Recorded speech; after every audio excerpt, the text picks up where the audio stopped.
कामयाब, हम होंगे कामयाब, हम होंगे कामयाब एक दिन। हो मन में है विश्वास, पूरा है विश्वास, हम होंगे कामयाब एक दिन। सुप्रभात बच्चों और अभिभावक गण को मेरा प्रणाम, नमस्ते, गुड मॉर्निंग, सुप्रभात, सत श्री अकाल।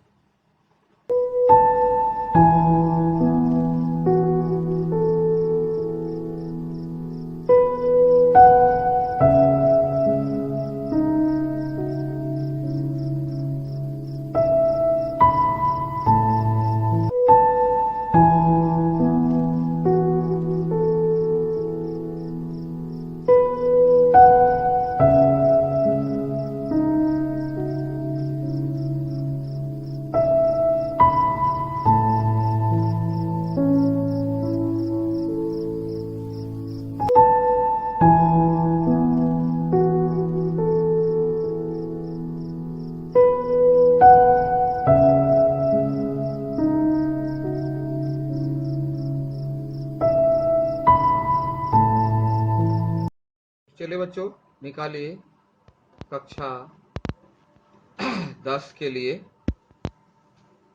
एकांकी संचय। हम लोग पेज नंबर 75 तक देख चुके थे, जिसमें युधिष्ठिर और दुर्योधन का वार्तालाप चल रहा है, जिसमें जब युधिष्ठिर दुर्योधन को सुयोधन ना कह करके दुर्योधन नाम से पुकारता है तो बिलबिला उठता है, बेचैन उठता है और कहता है कि दुर्योधन नहीं, सुयोधन कहो धर्मराज, सुयोधन कहो। तो युधिष्ठिर उसका जवाब देता है कि देखो, किसी के नाम पुकारने से किसी का नाम नहीं होता, बल्कि किसी का नाम होता है उसके काम करने से। जिस प्रकार वह काम करता है दुनिया उसे देखती है और उसी काम के आधार पर उसका नाम देता है, दुनिया उसी नाम से उसे पुकारती है। मेरे पुकारने और ना पुकारने से क्या होगा? तो तुम्हारे कृत्यों का साक्षी इतिहास पुकार पुकार कर। तो बीच में ही दुर्योधन गुस्सा होकर कहता है कि मुझे दुर्योधन कहेगा ये ना? अरे जानता हूं युधिष्ठिर, मैं जानता हूं मुझे मार कर भी तुम चुप नहीं बैठोगे। बोले तो तुम मुझे मार दोगे, मैं मारा जाऊंगा, अब मारने के बाद मेरा नाम भी तुम खराब कर दोगे, मेरे नाम को भी बिगाड़ने की कोशिश करोगे। दुर्योधन कहता है कि वो अच्छी तरह जानता है तुम विजेता हो, क्योंकि तुम जीते हुए हो, और जीता हुआ व्यक्ति तो कुछ भी कर सकता है। अपने गुरुजनों और सगे संबंधियों के शोणित की गंगा में नहाकर, शोणित मतलब खून, ब्लड, महाभारत का जो युद्ध हुआ था, हजारों लोग मारे गए, गुरुजन, स्वजन, परिजन सब मारे गए। सबकी हत्याएं करके, हत्या करने में खून बहता, खून की नदियां बहती है। वही कह रहा है कि सगे संबंधियों के शोणित की गंगा में नहाकर तुमने राजमुकुट धारण किया है। आरोप लगाता है जब किसी का राज्याभिषेक होता है तो गंगा स्नान करके आता है, उसका राज्याभिषेक होता है। तो दुर्योधन कह रहा है कि तुमने तो खून की गंगा में स्नान किया। खून की गंगा किसे कहा गया?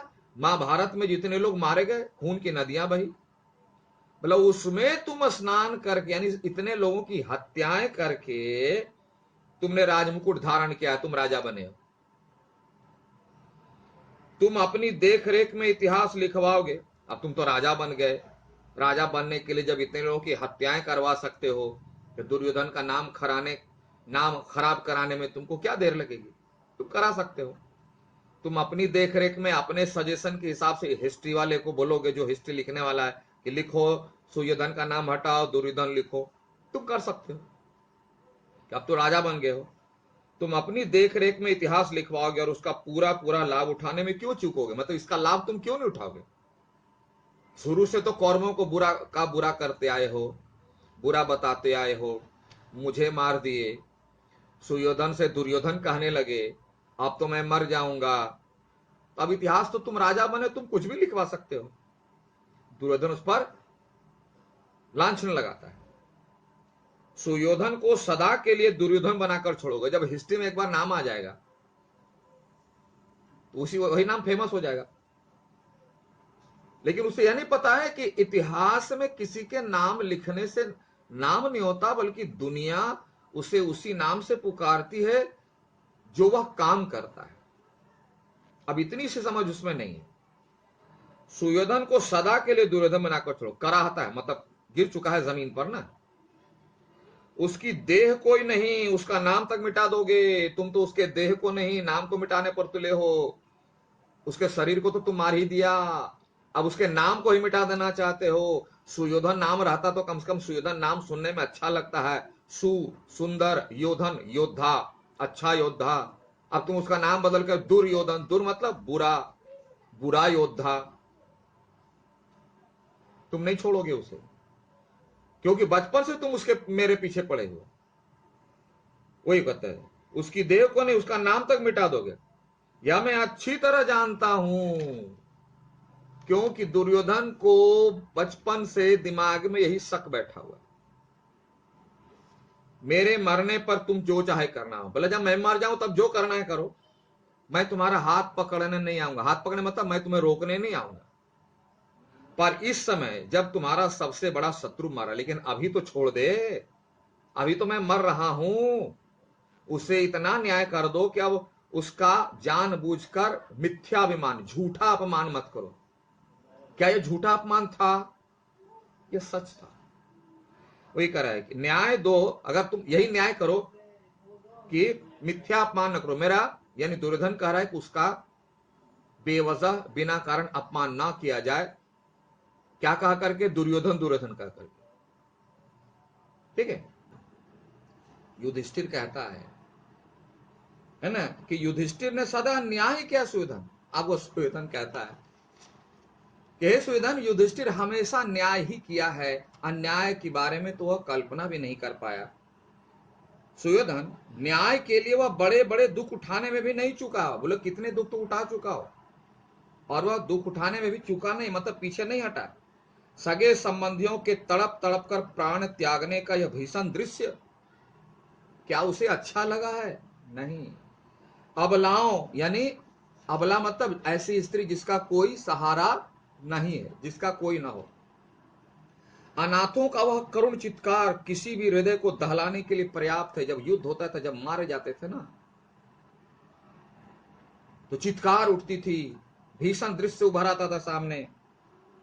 पर सुयोधन, मैं संहार के इन दृश्यों को भी शांत भाव से सह गया, क्योंकि वह सह लिया, मैंने उस दुख को भी युधिष्ठिर ने झेल लिया। क्यों? कि न्याय के पथ पर जो भी मिले सब स्वीकारे। सिर्फ न्याय के लिए, सिर्फ न्याय के लिए मैंने इतनी हत्याएं सह ली अपनों की, न्याय के लिए, अन्याय के लिए नहीं। तो दुर्योधन का था, ये तो आपका अहंकार बोल रहा है, सबको मार दिया फिर ही बोलते हो न्याय, ये तुम्हारा अहंकार बोल रहा है। यह मिथ्या अहंकार है, झूठा अहंकार है, झूठा गर्व है। न्याय के लिए इतने लोगों की बलि सह ली। दुर्योधन सोचा था कि सबको अगर पांडवों के सामने रख दें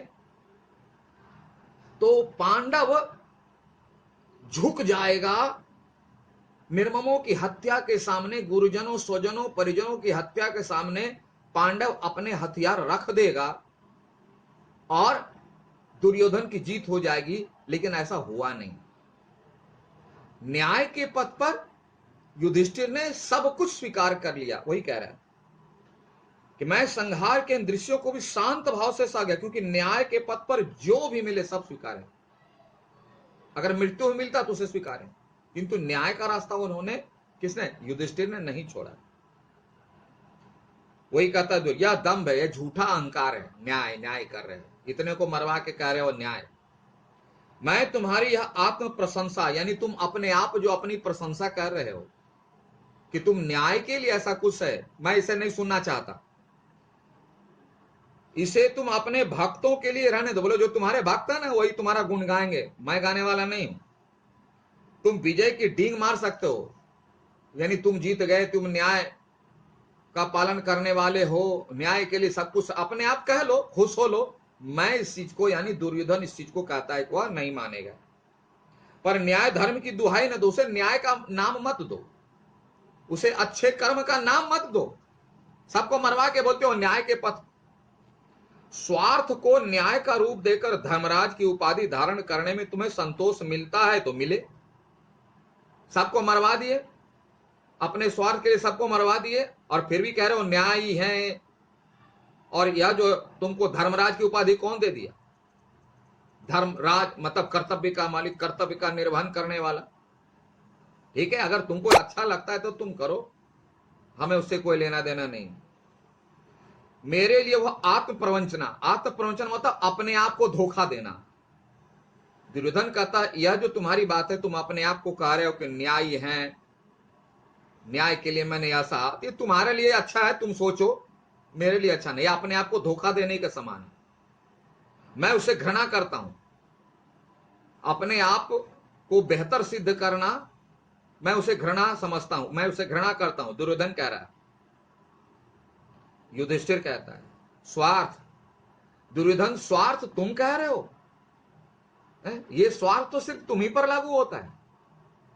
तो दुर्योधन कहता है और नहीं तो क्या, जिस राज्य पर तुम्हारा रत्ती भर अधिकार नहीं। देखो क्या कर रहा है दुर्योधन।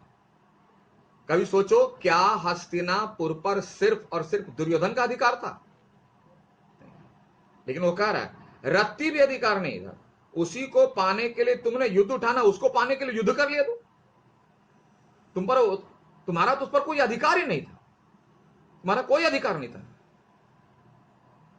यह स्वार्थ का तांडव नृत्य नहीं तो और क्या है? बोले स्वार्थ नहीं तो और क्या, तांडव नहीं। जैसे प्रलय आने पर शंकर तांडव नृत्य करते हैं, तो तुमने तो स्वार्थ के लिए सबको मरवा कटवा दिया। क्या है भला, किस न्याय से तुम राज्याधिकार की मांग करते हो? बोले क्या तुमको अधिकार है राज्य मांगने का? तुमको तो कोई अधिकार ही नहीं राज्य मांगने का, तुम्हारा तो हक भी नहीं बनता। युधिष्ठिर कहता है सुयोधन, मन को टटोल कर देखो, ये तुम बातें बोलो ना, जरा दिमाग और दिल लगा कर सोचो, जो तुम सही कह रहे हो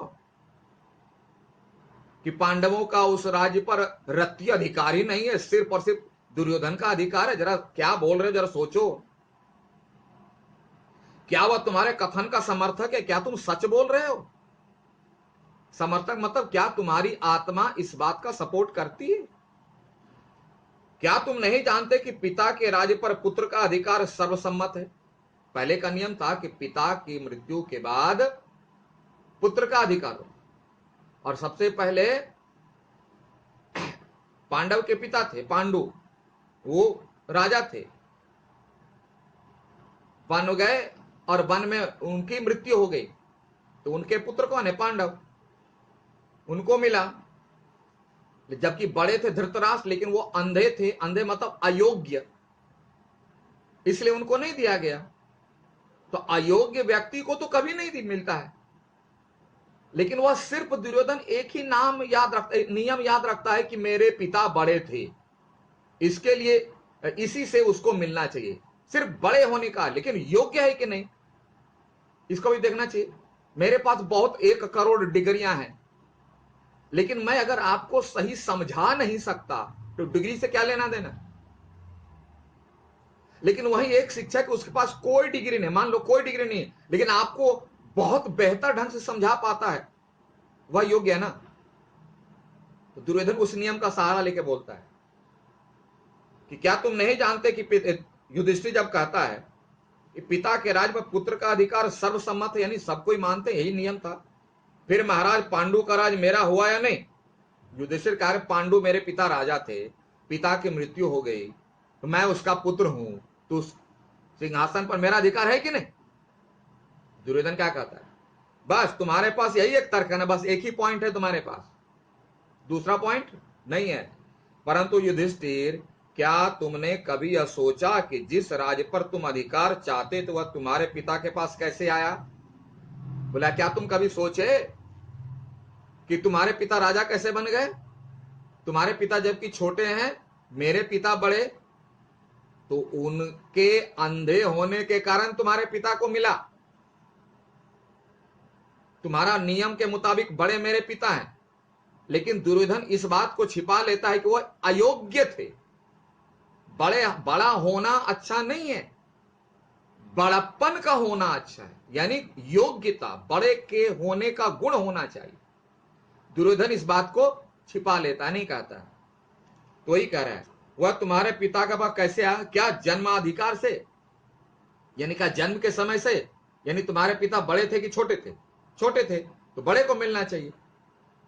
नहीं, तुम्हारे पिता को राज्य की देखभाल का कार्य केवल इसलिए मिला कि मेरे पिता अंधे थे। अंधे का मतलब ये अयोग्य। तो अयोग्य व्यक्ति को राज सिंहासन कैसे मिल सकता है? जो न प्रजा की देखभाल कर सके, न राज्य को संभाल सके। और दुर्योधन सिर्फ बड़े होने को, पैदाइशी बड़े होने को राजा का अधिकार मान लेता है, राजा बनने का अधिकार में, जो 100% गलत है।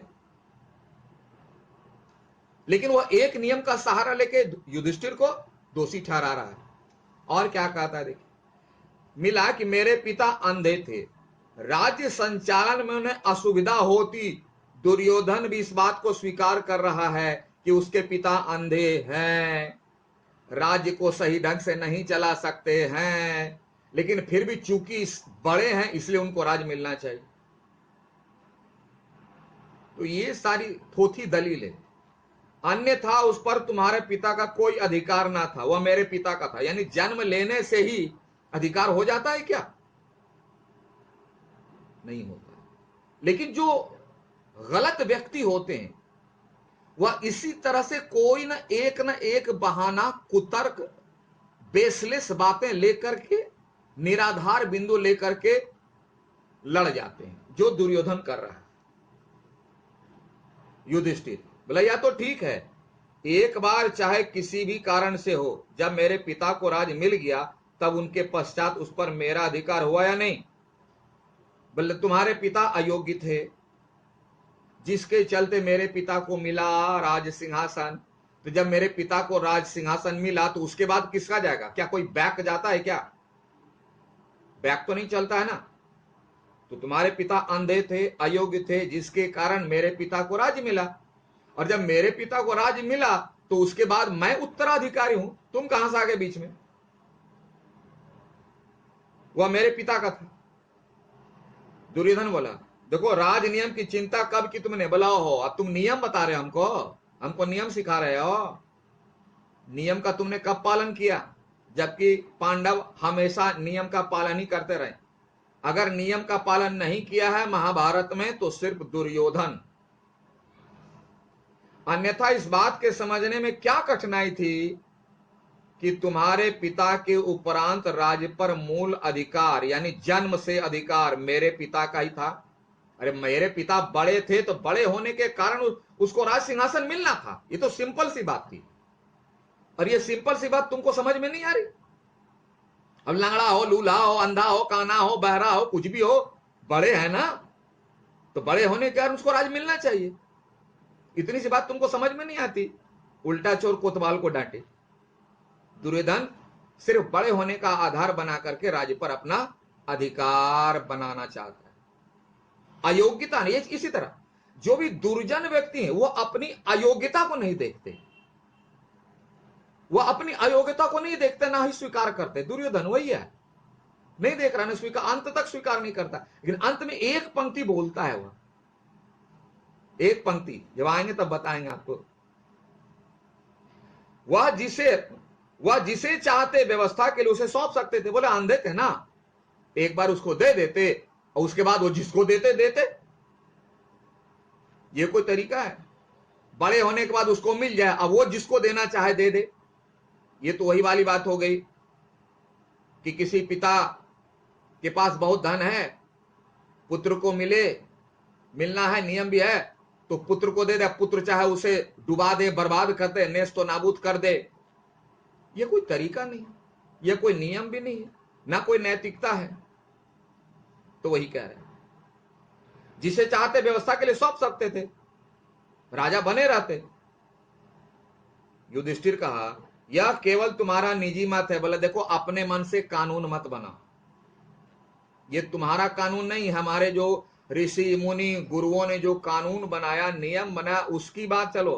तुम अपने मन से देश का कानून बना लोगे और वही सर्वमान्य होगा?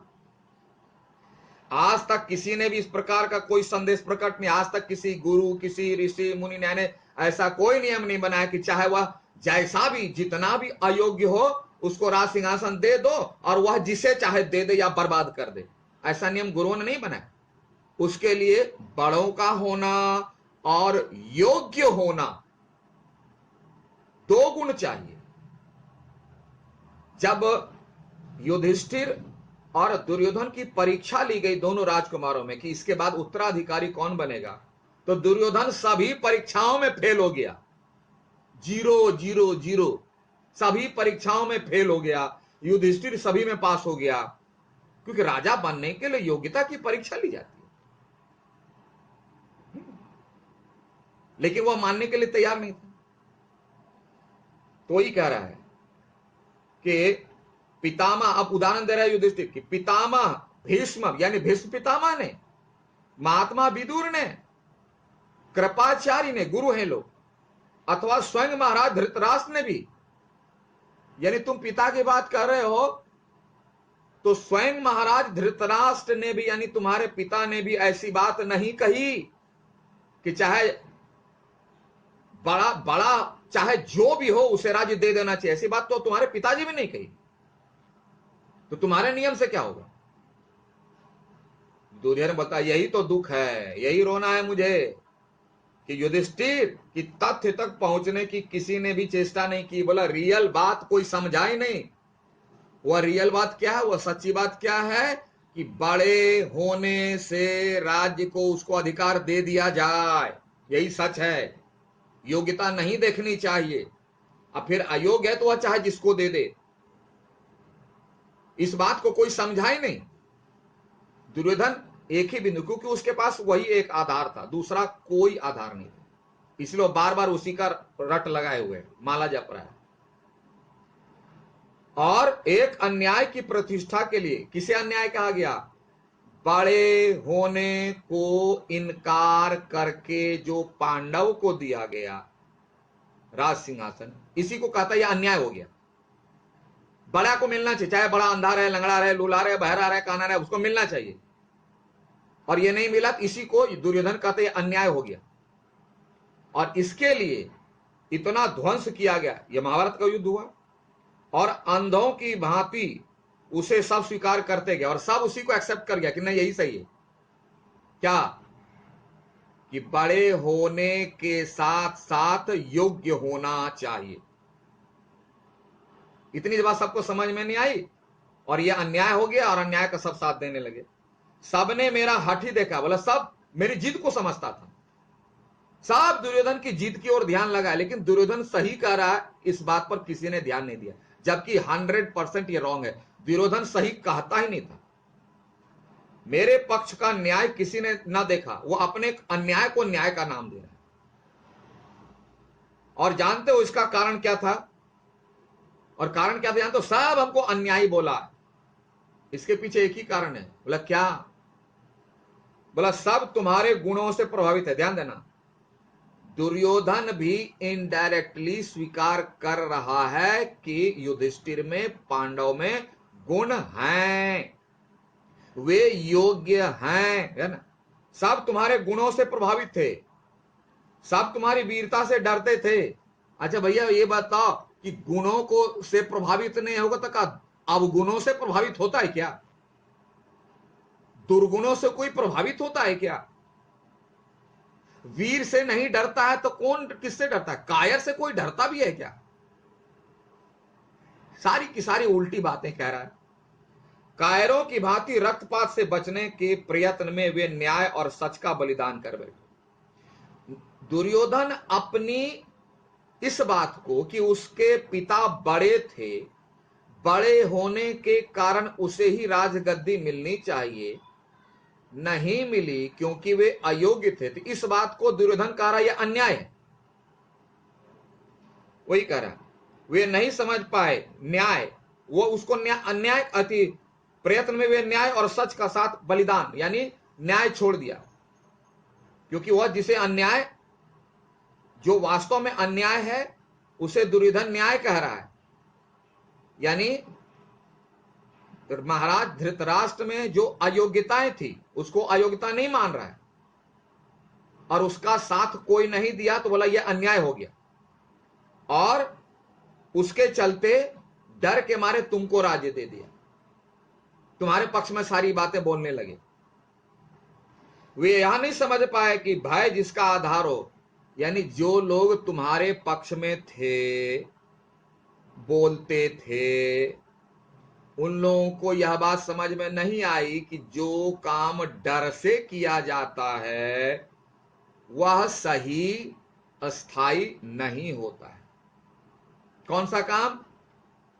दुर्योधन कह रहा युधिष्ठिर के गुणों से प्रभावित हो गया, ये वाली, और दूसरा वीर से डर गया। तो भैया वीर से नहीं डरेगा तो किससे डरेगा? कायर से कोई डरता है क्या है? तो ये दुर्योधन उल्टी बात कह रहा है। युधिष्ठिर कहता है गुरुजनों पर तुम व्यर्थ ही कायरता का आरोप लगा रहे हो। बोलो क्या दुर्योधन तुम बात करते हो? हमारे इतने ज्ञानी महाज्ञानी गुरु, उन लोगों ने इस बात को स्वीकारा कि राजा को बड़े होने के साथ साथ योग्य भी होना चाहिए, और यही कारण है कि धृतराष्ट्र अयोग्य थे, चूंकि वह अंधे थे तो मेरे पिता को राज मिला, और तुम अपने गुरु पर प्रश्न चिन्ह लगा रहे हो, गुरु के ज्ञान पर, गुरु के नियम पर उंगली उठा रहे हो। यह तुम्हें शोभा नहीं देता। यदि मेरे पक्ष में न्याय न होता तो कोई भी मुझको राज्य देने की मांग क्यों करता? बड़े सभी गुरुजन युधिष्ठिर को राज्य देने के लिए तुमसे निवेदन किया। अगर यह न्याय संगत नहीं होता, अगर यह उचित नहीं होता, तो क्यों वे सारे कहते? सारे के सारे गुरुजन तो यही कह रहे थे, इस राज सिंहासन के योग्य युधिष्ठिर है, तुम नहीं। और तुम इस तरह गुरु का अपमान नहीं कर सकते, उनके निर्णय का अपमान नहीं कर सकते।